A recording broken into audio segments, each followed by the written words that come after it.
Welcome to the Midlife Leap, a lifestyle talk show for women in midlife.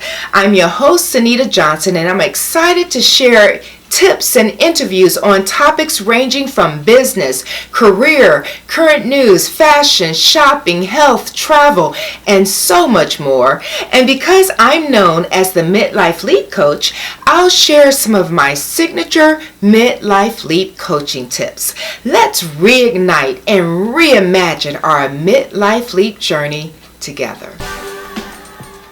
For years, the older generation commanded the political atmosphere, but not anymore. Move over Gen X, baby boomers, and senior citizens because there's a new majority in town.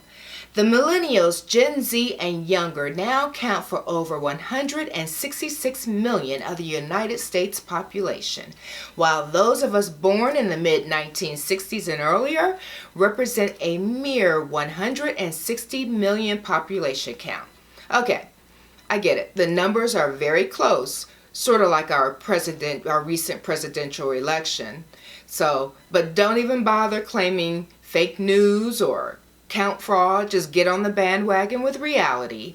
Our generation cannot take the voice of the younger population for granted. We might be split on issues such as immigration reform, criminal justice, environmental protection, and racial injustice. But fresh ideas combined with our experience and wisdom can hopefully correct the errors of the past and the present. Now, America and democracy will not be perfect, but let's at least work towards a country that's better for all. I'd just like to welcome our guest, Sylvia Mavaji, for joining us today. Thank you for being here. Appreciate it. Thank you so much, Anita. I'm just quickly, just to let you all know, ladies, Sylvia, after 20 years in the travel industry, she is the founder of her own life coaching practice, which helps women to increase their personal empowerment and inner harmony. Prior to having her own business, as a coach, she earned a BS from Arizona State University and a MS from Roosevelt University with an emphasis on special event planning.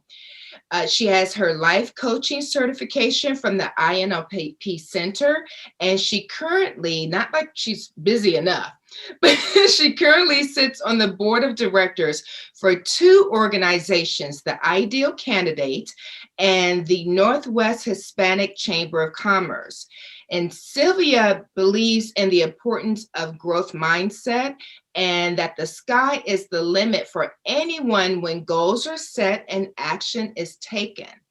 Just for fun, when she's not working, she's an avid reader, a lifelong learner, and a world traveler with a fondness for adventurous activities and spicy foods. So Sylvia, as we all know right now, the environment with the pandemic and the political climate, people are just like really stressed out. What do you say if someone comes to you, a woman in her midlife, what do you advise to her of how she can recreate or create her stories? Sure. Thank you, Sunita. First and foremost, I want to say thank you for having me. This is really wonderful, and I'm excited to be here. So, I think when we are creating our stories and we and especially right now, we definitely, and we think that they're true, but a lot of the times they're not, and a lot of the times they're not helpful. And so when we look at our stories and we think, well, if this is a story that I've created, then this is also a story that I can change. And I can change it so that I am in a better place internally, so that I can be a powerful person and woman outwardly. So again, I think it really starts on the inside. I think it starts with our thoughts and that inner voice that we might have inside. And if it's helpful, turn up the volume. If it's not helpful, turn it down. And I think that those are some of the biggest things. It's bringing awareness to where our thoughts are going. It's bringing awareness to the changes that we want to have made, that we want to make for ourselves. I think it also has to look at, you have to really look at not only the story, but just understanding, is it pushing me forward or is it holding me back? I think also it's understanding what's stopping us, right? So a lot of the times what's stopping us is doubt or fear, procrastination, laziness. And sometimes, and one of the biggest reasons is fear, right? Fear of failure. We're newbies at something. We've never done something before. We're afraid of that change. And we're afraid, again, of failing. But when you look at failure and we look at it in a different way, then we can actually have it empower us. So I like to look at fail and being and as something different, as something more powerful. So instead of looking at just fail, right, think of it as the first attempt in learning. Okay, I like that. Okay, so you mentioned changing your story, recreating your story. I hope I'm getting that correctly. If my reality is with the pandemic, many people are unemployed, with millions of other people who are unemployed. So I know when I'm sending out my resume, they're getting probably 300 other resumes. Mm-hmm. But also the pandemic, being stuck at home, has me, especially a lot of midlife women, thinking about the missed opportunities or the goals that they let slip by, you know, because they had to focus on the family, the kids, you know, now that the kids are gone or doing their own thing, this is actually my time to pursue some of those dreams, but I need a job, I got to pay bills. A lot is thrown at people at the same time, but then I can't really start my own business. I really want a store, but I can't go have a store because I can't be around other people because of the pandemic, the mask, and you know, I want to open a restaurant, but all these buts, the reality. How do I recreate that?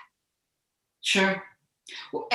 And that is, you know, a lot of those things are based in fact, right? You know, again, we're living in a pandemic. Again, we're living in times that many of us have not experienced ever in our lives, right? So it's, again, I think, being creative. I think it's also important to really internalize your thoughts, your dreams, what it is that you want to do. Write it out. Write exactly what it is that you want. This epic dream that you have, create it. Write it down. And then once you've written it down, and this is what it is that you want to pursue, what's the best next step that I can take? And make it small. Because if you make it this grandiose, this huge task, you're going to feel paralyzed. You're going to feel as though, where do I start? I've got this. I can go here. I can do this. Make it small. Chunk it down. Make it the tiniest little thing. And then build on it. Go from there. Okay, so I tried this, and maybe you hit a roadblock, right? Maybe you've determined, okay, maybe this isn't going to work. Well, what's something else that you can do? And then you explore that option. So it's, again, creating options for yourself. It's building a roadmap to get you from here to there. We would love, I mean, wouldn't all of us love to quantum leap from here to here? Yeah. But it doesn't happen that way. What happens in the middle is the journey. And it's, again, building on those steps. And there's going to be roadblocks, or there's going to be situations that might veer us off to a different course. And that happens. That's life, right? When we're planning our big dreams, life gets in the way. Yeah. And so what is it that you can do to...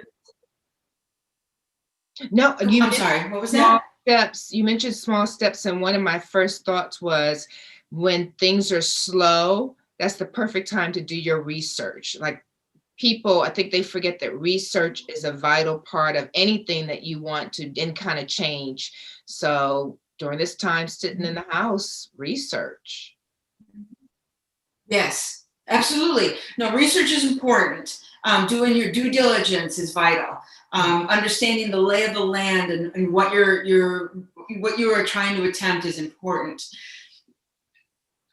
The one thing that I've noticed for me with that as well, with researching, is that do it to a point where you because again, I think a lot of us might get bogged down in the details and getting everything, wanting to learn everything that we can about something, and learning is important. Yeah. But if you don't take action, that learning is not going to do anything for you except live it here, right? Yeah.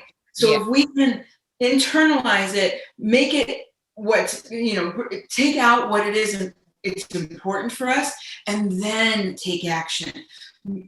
Have it go outward, because it's important on the inside to know, but it is just as important to take action on the outside. So yes, learn, do research, get creative, take action. And what was Do the the work. acronym for fail again? Yeah, fail is one of my, so I'm not afraid to fail, because when I look at the word fail, I actually look at it as the first attempt in learning. In learning, the first attempt in learning. This is very powerful. Recreate your stories, chunk it down, make it smaller when you decide what are your actions, deciding your first actions, and don't be afraid to fail. First attempt in learning.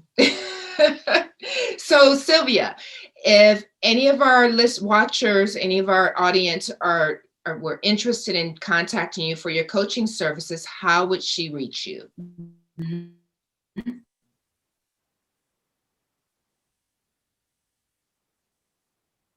I think we're stuck. Fine, you can search for me, Sylvia Mavaji.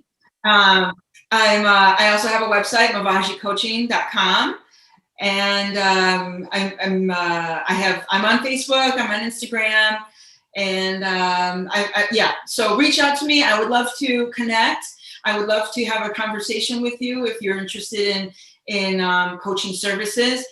And also, don't be afraid to contact several coaches. You never know who you might click with, and that is so important when you're beginning a journey on changing your life and changing what it is that you want, and you want a coach with you on your side, because that relationship is instrumental in having you get to the next level that you want to achieve. Absolutely. Thank you, Sylvia, and we hope to have you back again. Appreciate it, Cynthia. Thank you so much. Appreciate it. Take care.